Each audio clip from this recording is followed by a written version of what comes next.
This Sunday is known by many different names. In the old church, we used to call it the Octave of Easter. It's the 8th day of the Easter season. Some refer to it as Low Sunday because it can't compare with the glories of Easter Sunday. Some simply refer to it as the second Sunday of Easter. And in the Western Patriarch Votiva, also known as John Paul II, declared that this was Divine Mercy Sunday. And the Latin Rite Church celebrates that as such.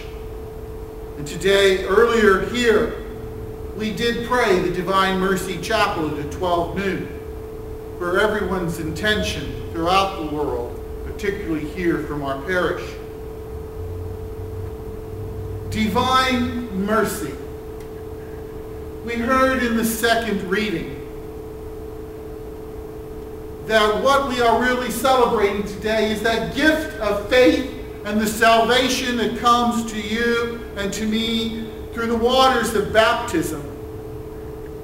Because Jesus Christ loved us so much that he died for us and rose from the dead by the power of God, his Father. But so many times we Christians, we're almost like track runners, if you will, that are running hurdles.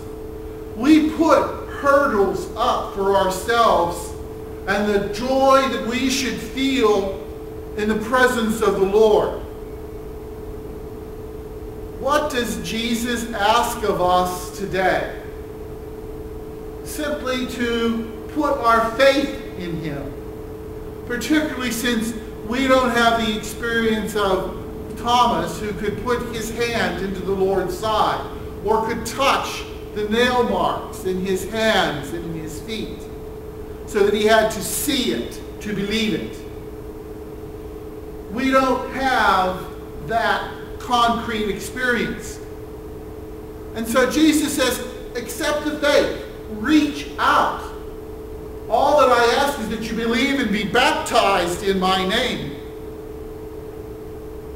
And you're free.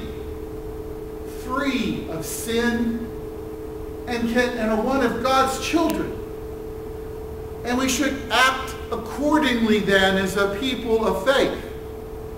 So how did the early church act? You heard that today. They gathered in small groups. They kept in community with each other. They shared what was going on with each other. They encouraged each other. They aided those that needed food or housing or clothing, or widows and orphans got special attention.